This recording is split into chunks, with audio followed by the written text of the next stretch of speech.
welcome back. I'm so excited to have my beautiful friend and meditation teacher, Tom Cronin, back with us again today. Now, the reason I've dragged him in here is because we've had so many questions about meditation, and he's the expert, so I wanted to bring him in and share some more with you. Plus, we're going to do a beautiful guided meditation together so you guys get a real experience of what it's like. So, thank you for Pleasure. being here. It's great to be here. I'm honoured. So I wanted to start off talking about, oh, by the way, we're in the middle of like a storm here, so you might see lightning and things like that, but just... It's not the chemistry between Mel and I, even though we have good chemistry. But yeah, we may have some lightning and noise, so it's all good. It's all a part of it. Yeah, absolutely.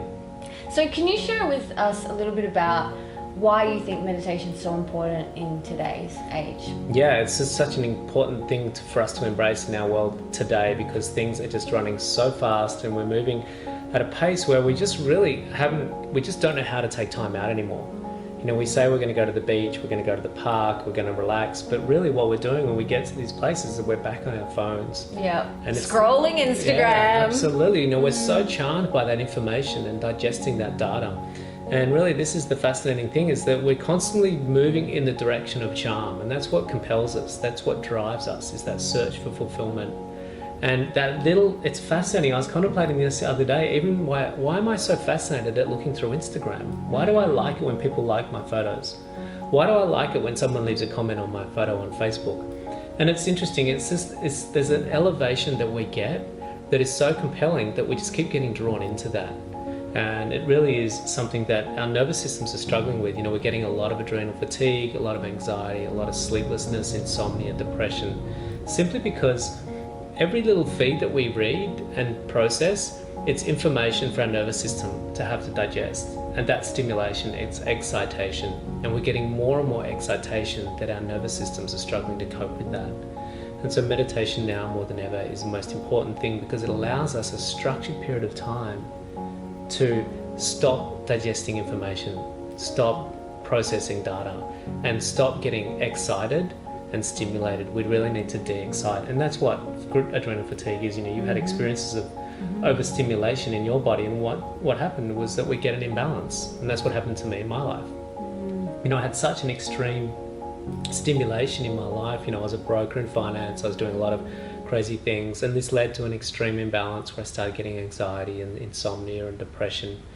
And it wasn't until I started meditating that all of that simply went away. There was no therapy, no pharmaceutical drugs. It was simply just sitting in meditation, taking time out, and allowing my body to reorganize itself and stop getting totally hyperstimulated and start to get back to normal. Yeah, so it's like all of the stimulation, it's like sugar. Yeah, it's like a candy. Yeah, it's like an addiction. It's an addiction. You know? And our mind's like, gimme. Yeah, Like, I want absolutely. more, I want more. Yeah, and that's why we can't stop. You know, we're in traffic lights and we're scrolling through feeds. We're just so addicted to that high that we get. Yeah. It's only subtle, but it's still a high that we get when we go through that information. Yeah, and so that's why it's so important for us to take time out. And one of the questions I've got here from Sarah is, she struggles to quieten her mind. Yeah. Because of all of that stimulation. So, you know, what would you suggest? You know, it's the nature of the mind that it's seeking charm. If we think about what the mind's doing, is it's constantly looking to be fed with something that's charming. And thinking for the mind is really, really charming. It's a fascinating proposition for the mind. And processing data is really fascinating for the mind. And that's why your mind is constantly getting drawn into that direction of scrolling through news feeds on Facebook, because it's really interesting. The best thing you can do to quieten your mind down is find a meditation practice that's going to be conducive to getting still. So some meditations are going to be quite challenging, and some of them are going to be a lot easier than others. I've been teaching a particular style of meditation that is quite a charming meditation, because we use a mantra. And that mantra is a vehicle that has a very soothing, calming effect on the mind. It's a sound that you repeat inside your head, and it's really easy because the mind is quite entertained by the repetition of this sound. And I was telling Melissa that I taught my daughter, she was 11 years old, and I taught her class how to meditate. And it was fascinating because it was the first class of the day, and I could hear all the other classrooms. You know, the kids were mucking up and the teachers were yelling at the kids, and the kids were being distracted. The nature of their mind was they were distracted, looking to do lots of things. They didn't want to sit down. They didn't want to be quiet.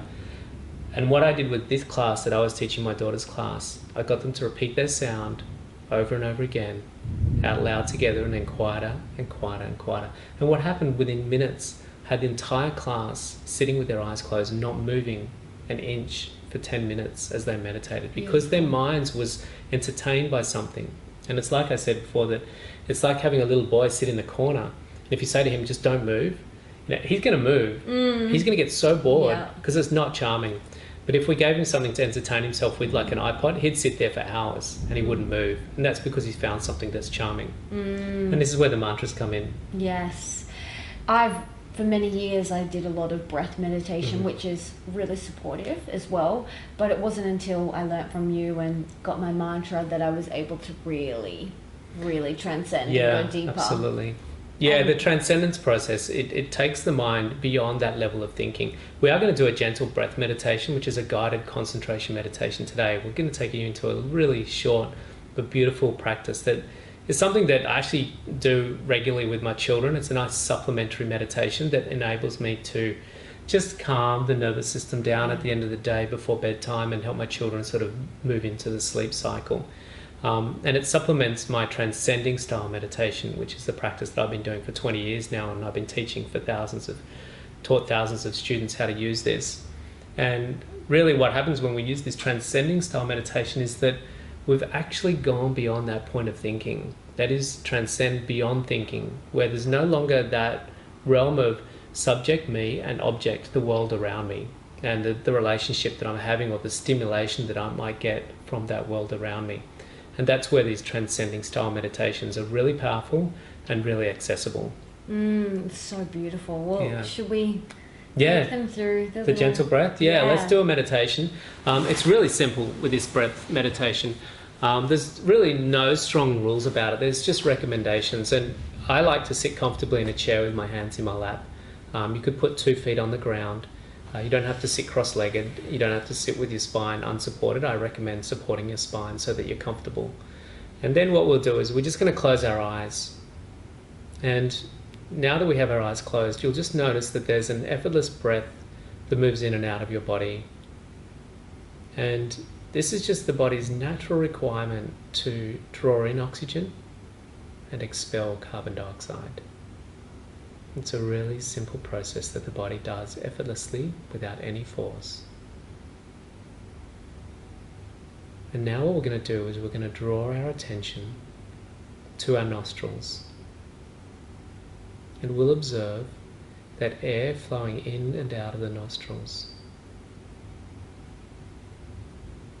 And as it moves in and out of the nostril, you'll notice there's a cooling effect on the skin.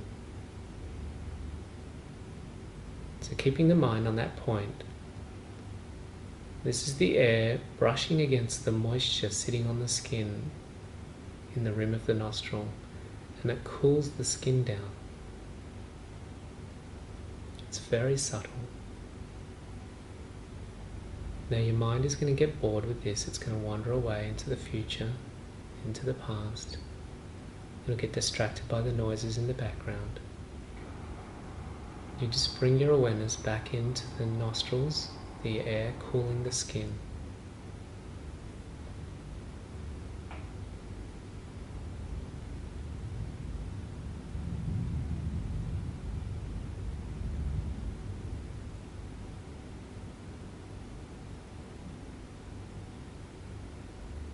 Keeping the awareness on the breath, moving through the nostrils, cooling the skin.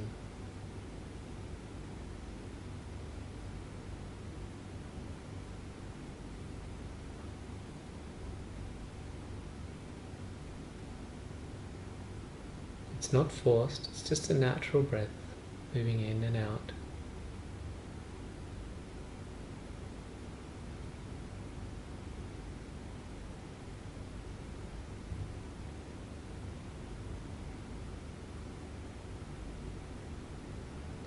As the mind wanders, bring it back to the breath.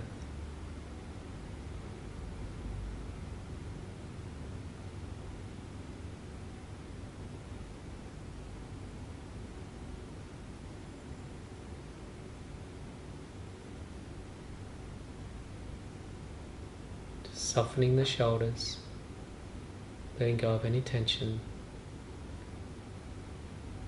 observing that breath move in and out of your nostrils.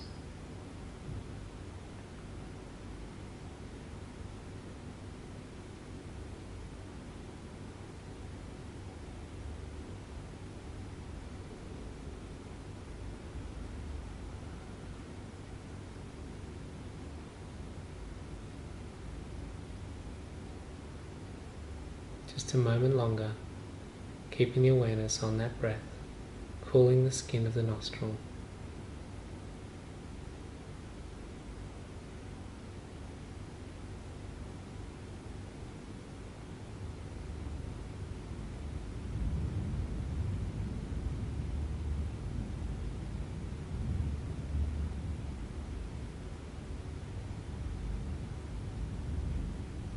And now, we're just going to surrender our attention on the breath, letting the mind drift,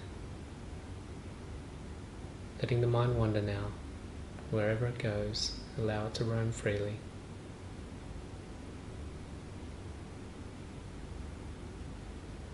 You could start to wiggle your toes, keeping the eyes closed.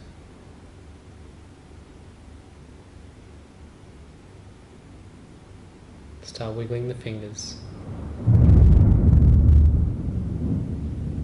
Observing the sounds in the background.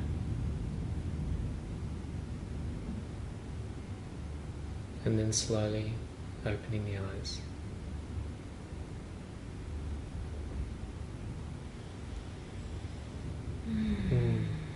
And that's a really beautiful, gentle breath meditation. You can do at any time, and it's one of those meditations that you can do even with your eyes open through the day, like you said earlier on today, Mel, that you do it while you're at the traffic lights. Absolutely. Yeah.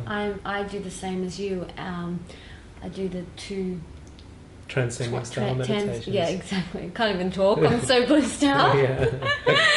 That happens sometimes. Yeah, absolutely. And then I do the breath meditation with Leo, and while I'm doing the dishes, instead of thinking about, I've got to do this and I've got to do that, I just use that time to be present with the food or the dishes or at the post office or while I'm driving, and just focus on the breath going in and out. It's a beautiful supplement to... Yeah, and it's great for children. I do it with my children, they're 12 years old, they're twins, and we do that at night time just before bed, and it really helps calm their mind and get ready for the sleep session. Yeah. Really simple.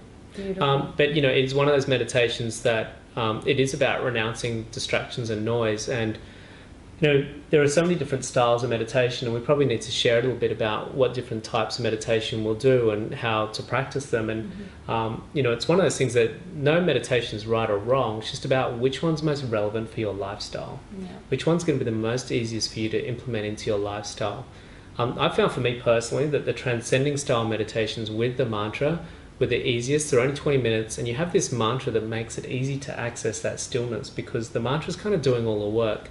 Whereas with the concentration meditations like that one, for 20 minutes, to focus on that, it's quite challenging for the mind. It's quite boring because the mind doesn't enjoy doing that.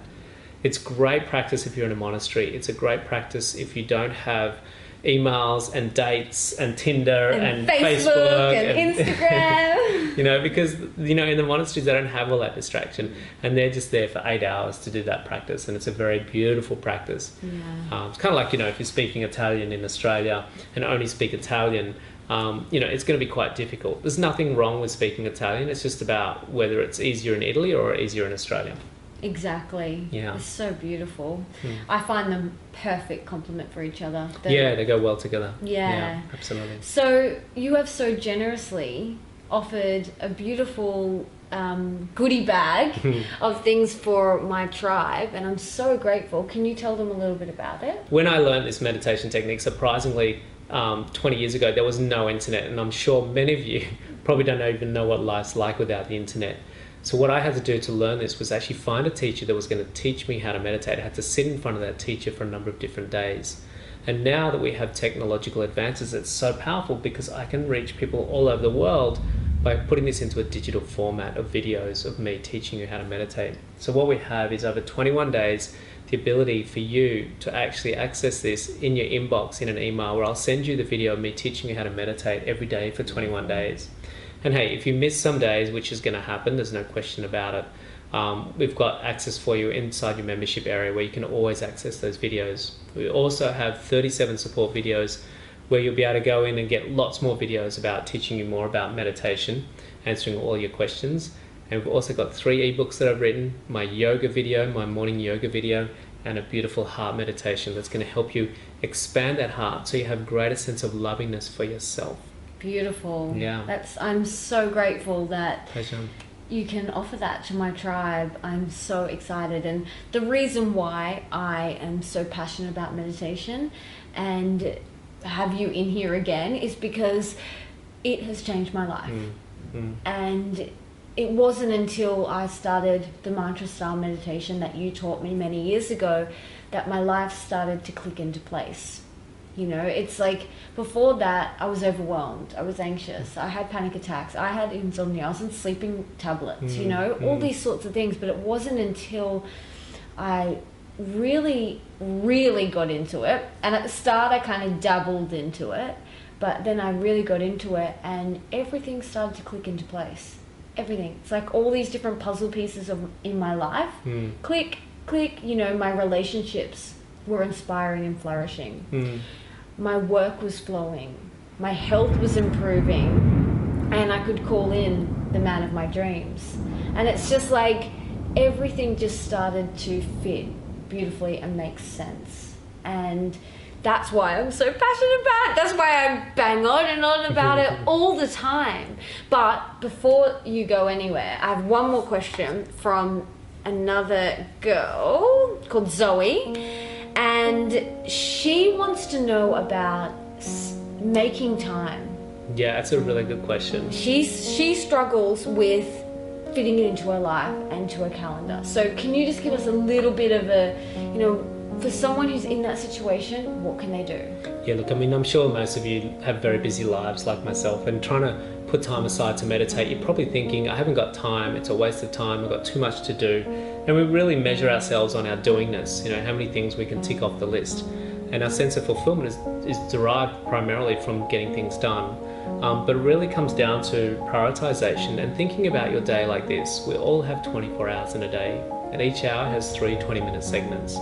So if you think about that, that's 72 20-minute segments in your day. Now, what I think of my day is I look at my day, 72 20-minute segments, and they're all allocated towards the search for fulfillment, whether it's going to work, having sleep, going to the movies, going to the beach. It's still seeking fulfillment. But I know if I put aside 2 of those 20-minute segments, just 2, it still gives me 70 20-minute segments to do whatever I want. If I put 2 aside for meditation, 1 in the morning and 1 in the afternoon, what I find is that I actually get to the source of fulfillment. I start to feel inherently happy within myself. It's like Melissa was saying, her life just got in the flow, and that's what happened to me. I became fulfilled, and then my action was going from a place of fulfillment, not for fulfillment. And it totally changed the way my other 70 20-minute segments end up going. And I really look at it like I'm not wasting time, I'm just doing the most valuable thing I could possibly do. And so for me, it was just prioritizing 2 segments, 20 minutes, putting it aside for meditation, unconditional. It's not negotiable. Yeah, and I found personally, I mean, I have a digital camera. You moved along. Yeah. I have digital calendar and scheduling it in. Yeah, absolutely. So mine repeats every day. It's in blue, nice color, and it's morning and afternoon, and there's 20 minutes, and it just repeats every single day. It's a non-negotiable. I work my meetings around it. I work my dinner and lunch, and everything gets worked around it. It is a non-negotiable for me and my family. Yeah, just prioritize. It's a really, you know, once you start to experience it, and I just say just start doing it, and then you'll find that your life will just naturally go a whole lot better, and you'll just see it's just one of those things that you'll feel so compelled to do.